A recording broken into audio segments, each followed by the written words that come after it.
समन्ता चक्रवालेषु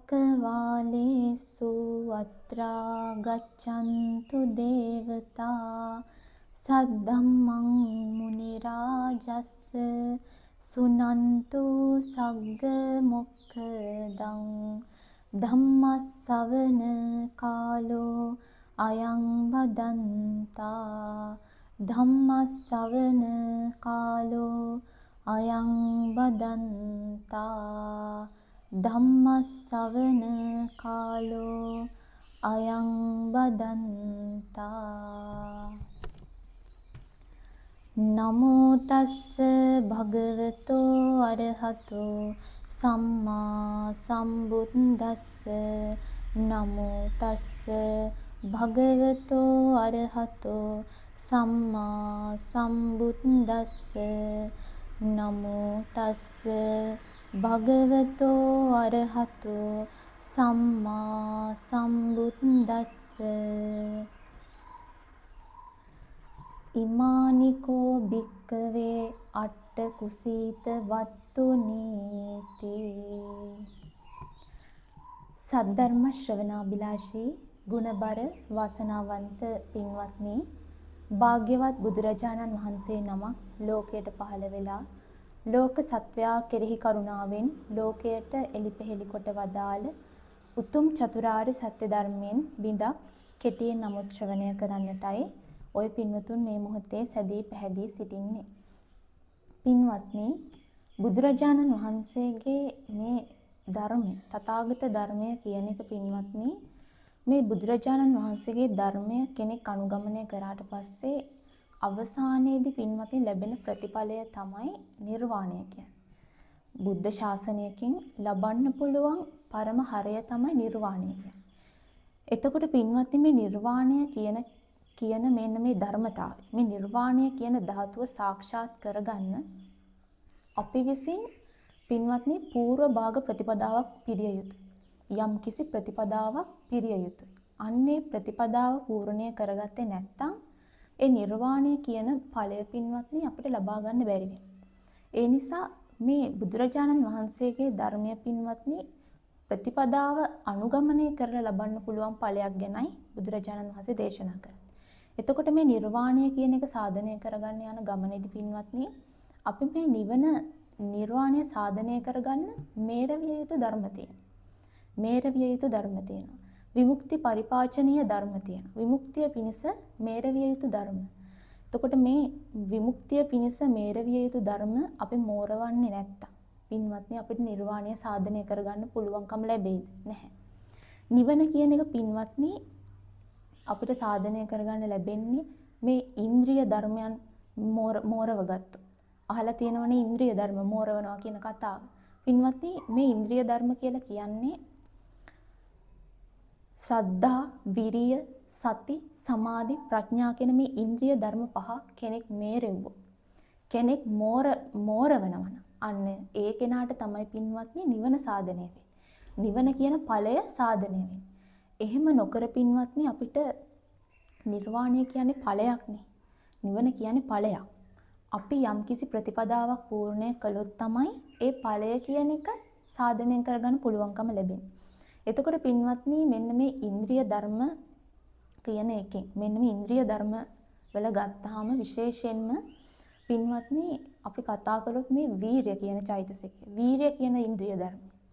මෙන්න මේ වීරිය කියන ඉන්ද්‍රිය ධර්මය පින්වත්නි මේ ශාසනයේ පුදුම තැනක් ගන්න. මේ ශාසනයේ පින්වත්නි සත්‍තිස් බෝධිපාක්ෂික ධර්ම තියෙනවානේ. සත්‍තිස් බෝධිපාක්ෂික ධර්ම ගැන කතා කරනවානේ. එතකොට මේ සත්‍තිස් බෝධිපාක්ෂික ධර්මවල මේ සතර ඊර්ධි පාදවල වීරිය කියන එක සඳහන් වෙනවා. ඡන්ද, චිත්ත, විරිය, විමර්ශන. බලන්න වීරිය කියන එක තියෙනවානේ. එතකොට ඉන්ද්‍රිය ධර්ම පහ ගත්තා. ශ්‍රද්ධා, විරිය, සති, සමාධි, ප්‍රඥා කියන මෙන්න මේ වීරිය ගැන කතා කරනවා. මේක ඉන්ද්‍රිය ධර්මයක් විදිහට, බල ධර්මයක් විදිහටත් මේ වීරිය යෙදෙනවා. ඒ වගේම තමයි මේ සප්ත බොජ්ජංග වලත් මේ වීරිය තියෙනවානේ. විරිය සම්බොජ්ජංගු. වීරිය සම්බොජ්ජංගය කියන්නේ වීරිය කියන එක මේ සප්ත බොජ්ජංග වලත් ඇතුළත් වෙලා තියෙනවා. ඒ වගේම තමයි මේ ආර්ය අෂ්ටාංගික මාර්ගය. ආර්ය අෂ්ටාංගික මාර්ගෙත් මේ සම්මා වායාම විදිහට කතා කරන්න පින්වත්නි මෙන්න මේ වීරිය. එතකොට මේ ශාසනය පින්වත්නි ගොඩාක් තැන්වල මේ ධර්මතාවයන් අවබෝධ කරගෙන යන ගමනේදී අපිට වීරිය කියන එක කොච්චර වැදගත්ද? වීරිය කියන එක කොච්චර වැදගත්ද පින්වත්නි? වීරිය කියන එක නැත්තම් වීරිය කියන එක නැත්තම් අපිට අඩුම පින්වත්නි හිතන්නකෝ වීරිය කියන එක නැත්තම් අඩුම විභාගයක්වත් පාස් වෙන්න පුළුවන්ද? බැහැනේ. විභාගයක්වත් පාස් වෙන්න බෑ. ඔබට වීරිය කියන එක නැත්තම් පින්වත්නි අඩුම ඔබට ඉලක්කයක්වත් සාධනය කරගන්න බෑ. වීරිය උත්සාහය මේ දේවල් තියෙනවා. එතකොට නිර්වාණය කියන එක සාධනය කරගන්න යන ගමනේදී අපිට වීරිය කියන මෙන්න මේ ධර්මතාවය අපිට මෝරවන්න සිද්ධ වෙනවා. මෝරව ගන්නවා. පින්වත්නි අපි නිර්වාණය පිණිසනේ වෑයම් කරන බුද්ධ ශාසනයක විශේෂයෙන්ම ධර්මය අනුගමනය කරන කෙනෙක්.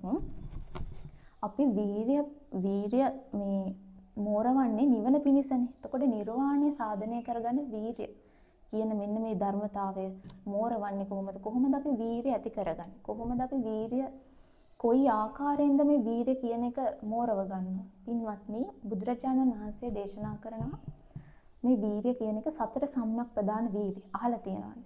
මෙන්න මේ සතර සම්‍යක් ප්‍රදාන වීරියේ හතර ආකාරයෙන් අපි වීරිය කරන්න ඕනේ.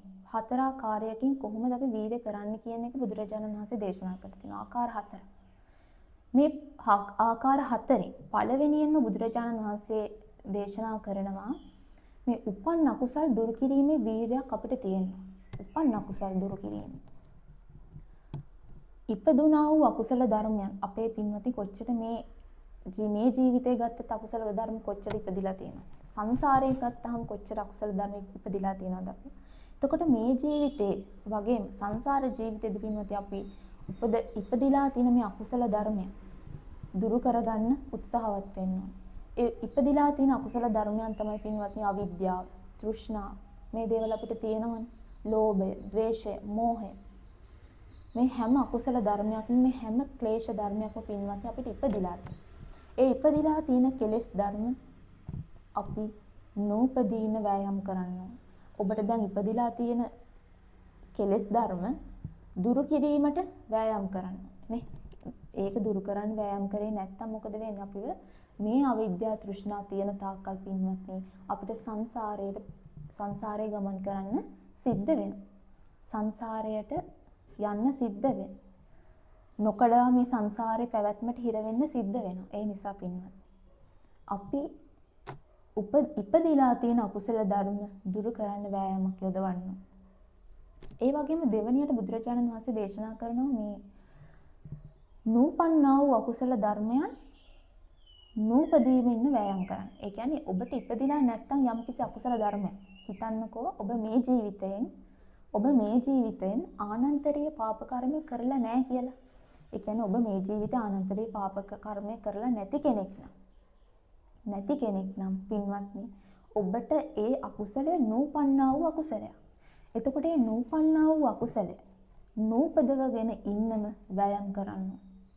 අපි මේ ජීවිතේ පින්වත අපිට මේ ඉපදිලා නැති අකුසල ධර්මයන් අපි තුලින් ඒවත් එන්න ගත්තොත් ඒ අකුසල ධර්මත් පෝෂණය කරන්න ගත්තොත් ඔබට පින්වත්නි අපාය කියන එක විවර වෙනවා. කුසල ධර්මයන් පෝෂණය කරනවා කියන්නේ ලෝභය, ද්වේෂය, මෝහය මේ කෙලෙස් ධර්ම අපි පුරුදු කරනවා කියලා කියන්නේ පින්වත්නි අපිට අපාදොර විවර වෙනවා කියන එකයි. ඒ නිසා සංසාරය කියන එකට අපිට පමුණවනෝනේ මේ කෙලෙස් ධර්ම. ඒ නිසා අපි මේ ඉපදිලා නැති අකුසල ධර්ම නූපදවාගෙන ඉන්නම වෑයම් කරන්න ඕනේ. ඒවා ඉපදෙන්න නොදී පින්වත්නි ඒවා ඉපදෙන්න නොදී අපි ඒවා ඉපදෙන්නේ නැති වෙන ආකාරයට ඒකටත් වෑයම් කරන්න ඕනේ. ඒකත් වෑයමක් පින්වත්නි. ඒ වගේම තමයි තුන්වෙනියට බුදුරජාණන් වහන්සේ දේශනා කරනවා මේ උපන්නා වූ කුසල ධර්මයන් වැඩි දියුණු භාවයට පත් කරගන්න. උපන්නා වූ කුසල ධර්මයන්නේ උපන්නා වූ කුසල ධර්ම මොනවද? ඔබ හිතන්න ඔබ ඉපදිලා තියෙන කුසල ධර්ම හිතන්න ඔබ දැන් පන්සිල් රකින්න කෙනෙක්. පන්සිල් රකින්න කෙනෙක් පින්වත්නි උපන්නා වූ කුසල ධර්ම වැඩි දියුණු භාවයට පත් කරගන්නවා. තමන් පංච සීලය රකින්න කෙනෙක් නම් ඔබට පුළුවන් උපෝසත සීලයක් සමාදන් වෙන්න. දස සීලයක් සමාදන් වෙන්න. මේ වගේ තමන්ගේ ප්‍රතිපදාව වැඩි දියුණු භාවයට පත් කරගන්න පුළුවන්කම ලැබේ. තියෙනවා. වැඩි දියුණු භාවයට පත් කරගන්න මෙන්න මේ වෑයම වැඩි දියුණු භාවයට පත් කරගන්න තියෙනවා පින්වත්. තමන්ගේ කුසල ධර්ම පින්වත්නි වර්ධනය කරගත්තේ නැත්තම් අර නිර්වාණය කියන එක සාධනය කරගන්න බැරි වෙනවා. තමන්ගේ තියෙන කුසල ධර්ම මොනවද කුසල ධර්ම තමන්ගේ වැඩිලා තියෙන හිතන්නකො තමන් භාවනා කරනවා කියලා. තමන් දවසට විනාඩි 5ක් භාවනා කරන කෙනෙක්.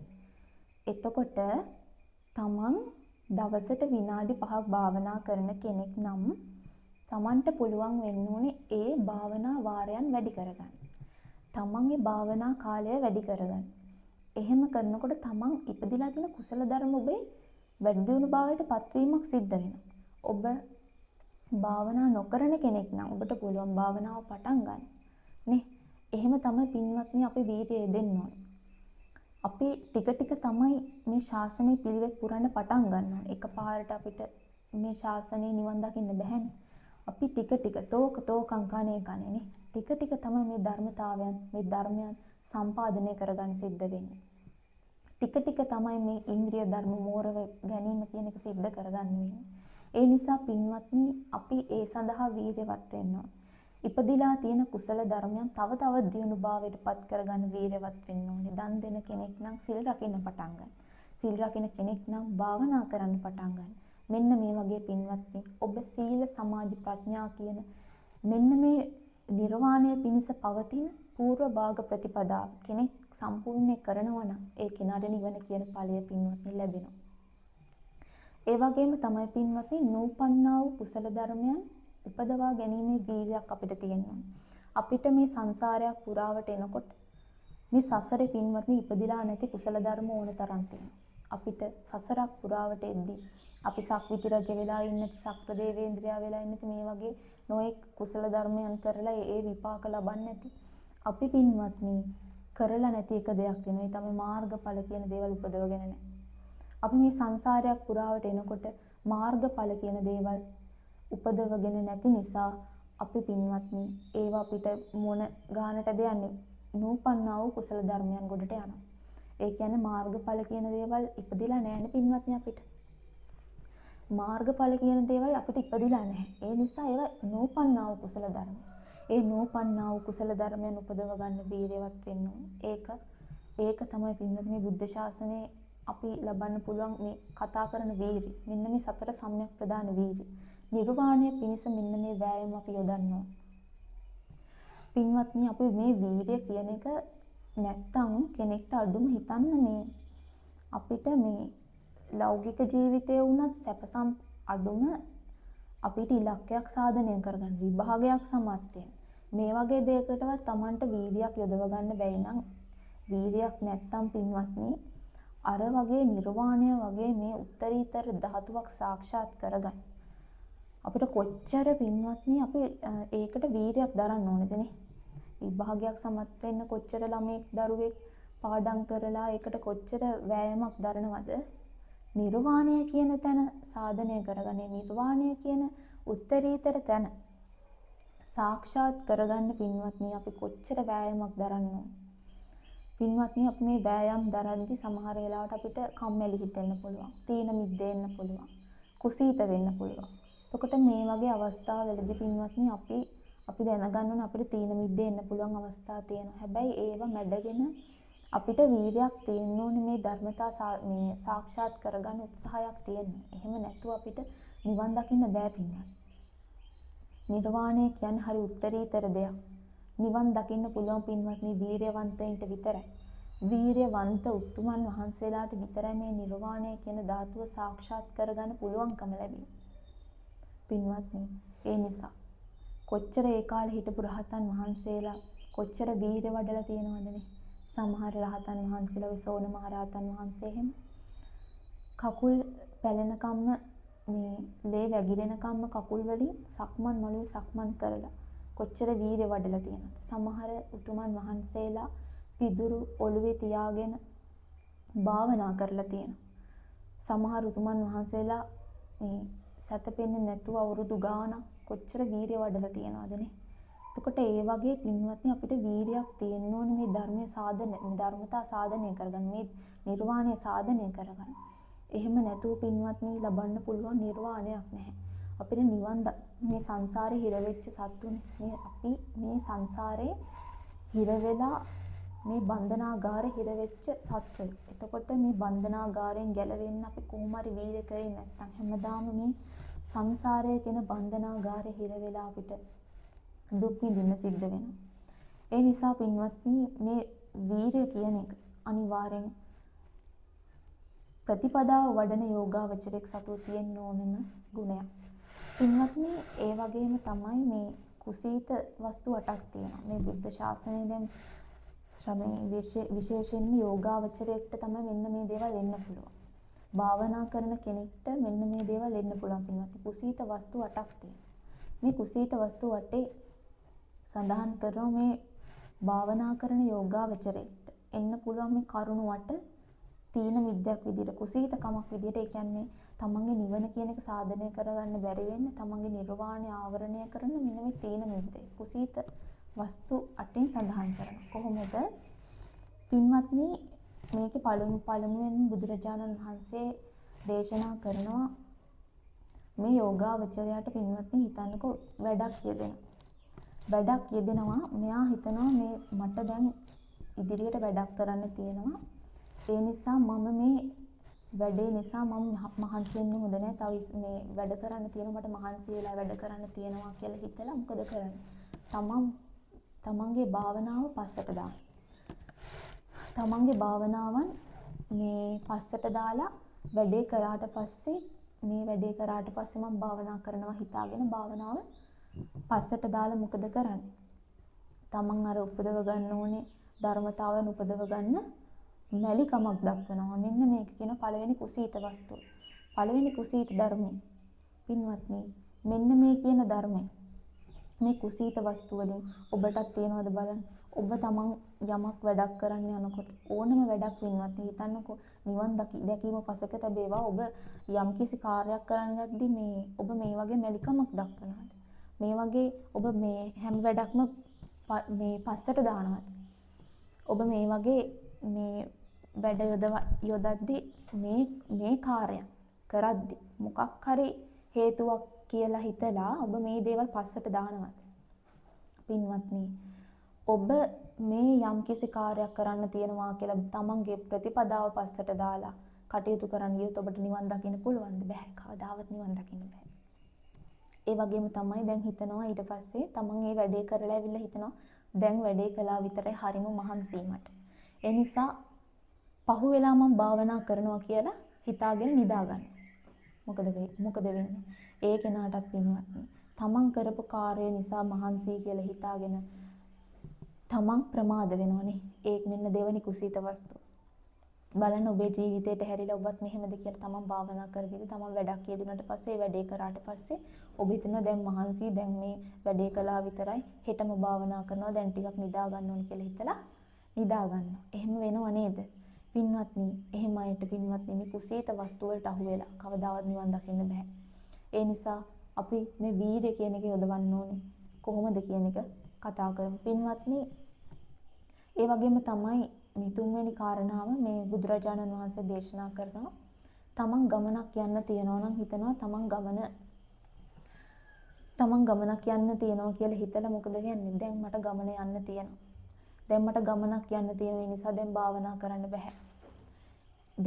කරන්න බෑ. ඒ නිසා මම මේ ගමන ගිහිල්ලා ඇවිල්ලා භාවනා කරනවා කියලා පස්සට දානවා.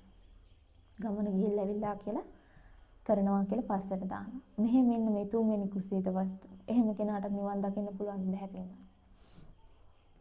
ඒ වගේම තමයි එයා ගමන ගිහින් ආවට පස්සේ හිතනවා මම දැන් ගමන ගිහින් ආව විතර. මට දැන් හරිම මහන්සි. ඒ නිසා මම පස්සේ ගිහිල්ලා මේ පොඩ්ඩක් විවේක අරගෙනම භාවනා කරනවා කියලා හිතලා භාවනා කරනවා.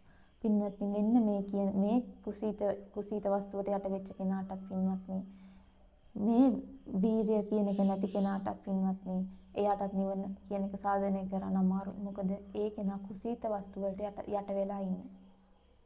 ඒ වගේම තමයි පින්වත්නි ඊළඟ කාරණාව කෙනෙක් මේ ආහාර කියන එක ආහාරයක් හරියට නොලැබුණොත් කෙනෙක්ට හරියට ආහාරයක් නොලැබිලා හිතනවා මේ භාවනා කරන යෝගාවචරයට හිතනවා මේ හරියට ආහාරයක් නොලැබුණා කෙනා හිතනවා අනේ මට හරියට ආහාරයක් ලැබුණා. අනේ මට හරියට ආහාරයක් ලැබුණේ නෑනේ. ඒ හින්දා මට හරියට භාවනා කරගන්න බෑ කියලා කුසීතකමින් ඉන්නවා. තව එකක් තමයි එයා හරියට හොඳට ආහාර ලැබෙනවා. ආහාර ලැබිලා හිතනවා මම දැන් මේ කෑව විතරයි මගේ දැන් බඩ හොඳටම පිරිලා. මට දැන් භාවනා කරන්න මේ අමාරුයි කියලා හිතලා මොකද වෙන්නේ?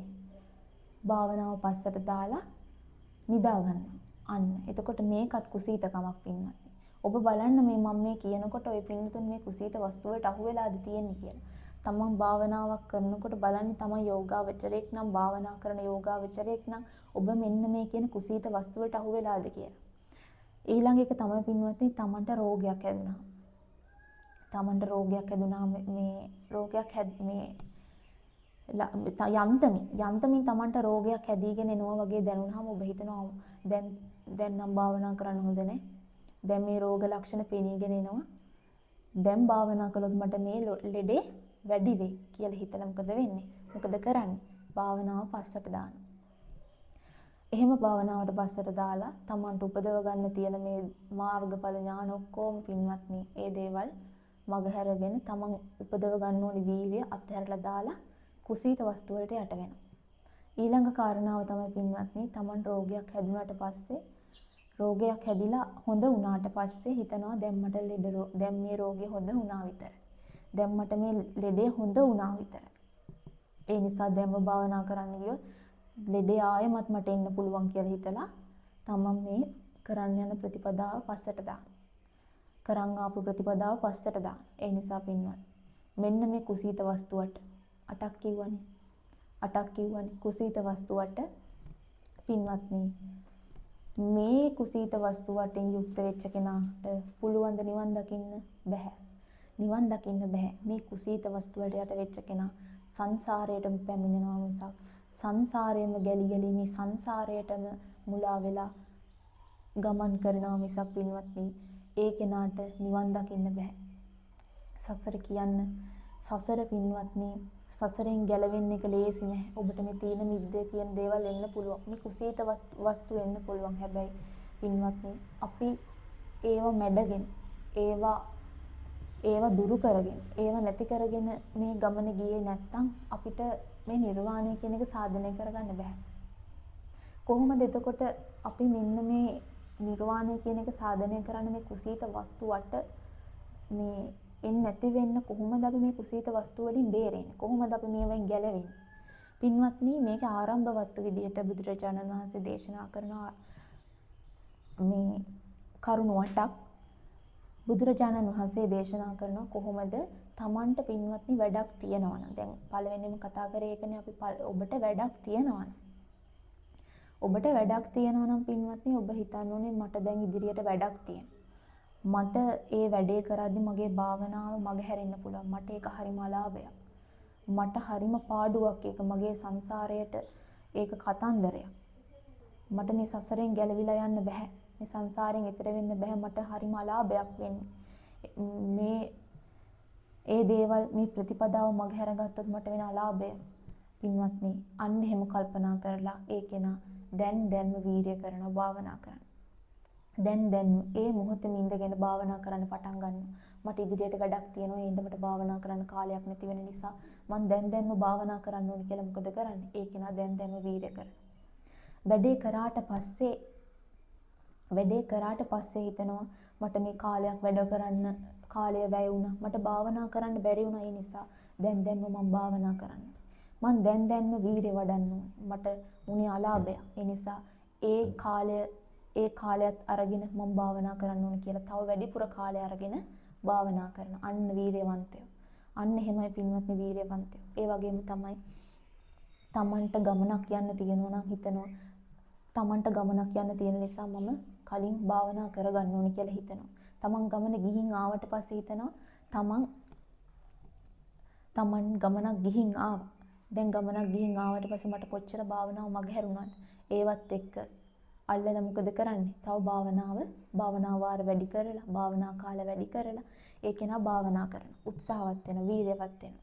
ඒ වගේම තමයි Tamanට මේ ආහාරයක් හරියට ලැබුණාට පස්සේ ආහාරයක් හරියට නොලැබුණාට පස්සේ හිතනවා මට ආහාරයක් හරියට ලැබුන්නේ තව ඉස්සරහට මොනව වෙයිද දන්නේ මේ ශක්තිය තියෙන වෙලාවේ මං අප්‍රමාදී වෙන්න ඕනේ.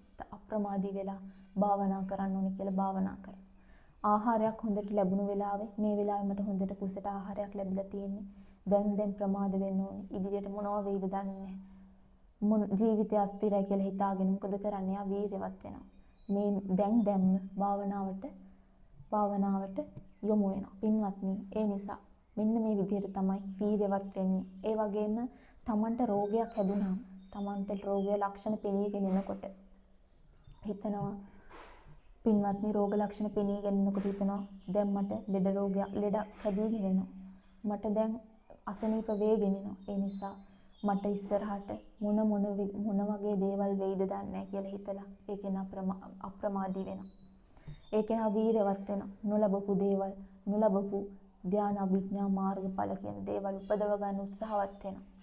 Tamanට රෝගය සුවපත් වුණාට පස්සේ හිතනවා දැන් මට සුවපත් වුණා. මං රෝගාතුර හිටපු කාලේ මට භාවනා කරගන්න බැරි වුණා. ඒ නිසා මං දැන් වීරවත් වෙන්න ඕනේ. මං දැන් භාවනා කරන්න ඕනේ කියලා හිතලා භාවනාවට යොමු වෙනවා. පින්වත්නි, මෙන්න මේ විදිහට තමයි මේ කුසීත වස්තු මගහැරලා වීරවත් වෙන්න ඕනේ. Tamanට එන හැම කුසීත වස්තුවක්ම පින්වත්නි දුරු කරලා දාලා මේ ආකාරයෙන් ඔබට පුළුවන් නම් වීරවත් වෙන්න, වෑයම් කරන්න. ඔබට පින්වත්නි නිර්වාණය බොහෝ දුර නොවේ. වීරවන්තයාටමයි නිවන සාධනය වෙන්නේ. වීරවන්තයාටමයි මේ සසරෙන් එතර වෙන්න පුළුවන්. වීරවන්තයින්ටමයි මේ සංසාරයෙන් ගැලවිලා එතර වෙලා යන්න පුළුවන්. ඒ නිසා ඔබත් වීරවන්ත වෙන්න. කාලයක් භාවනා කරනවා, කාලයක් භාවනා කරන්නේ ඒ වගේ නොවි ඔබ එක දිගට තමන්ගේ ප්‍රතිපදාව අනුගමනය කරන්න. පූර්ව භාග ප්‍රතිපදාව අනුගමනය කිරීමෙන්මයි පින්වත්නි ඔබට නිර්වාණය කියන ඵලය සාධනය කරගන්න පුළුවන්කම ලැබෙන්නේ. ඒ නිසා ඔය පින්වතුන්ට මේ කුසීත වස්තු දුරු කරගන්න. මේ කුසීත වස්තු දුරු කරගෙන උපන්නා වූ අකුසල ධර්මයන් දුරු කරගෙන නූපන්නා වූ අකුසල ධර්මයන් නූපද වෙන්න වෑයම් කරගෙන ඉපදිලා තියෙන කුසල ධර්මයන් වැඩි දියුණු භාවයට පත් කරගෙන ඉපදිලා නැති නූපන්නා වූ කුසල ධර්මයන් උපදව ගන්න. මේ ධර්ම දේශනාව මහෝපකාරී වේවා කියලා ප්‍රාර්ථනා කරමින් අදට මේ ධර්ම දේශනාව නිමාවටපත් කරමු. දෙවියන්ට පුණ්‍යානුමෝදනා කරමින් ධර්ම දේශනාව නිමාවටපත් කරමු. ආකාසට්ටා ච බුම්මට්ටා දේවා නාග මහිද්దికා පුඤ්ඤන්තං අනුමෝදිත්වා චිරං රක්칸තු ශාසනං චිරං රක්칸තු දේශනං චිරං රක්칸තු මං පරන්ති. හැම දිනෙකටම සම්මා සම්බුදු සරණයි.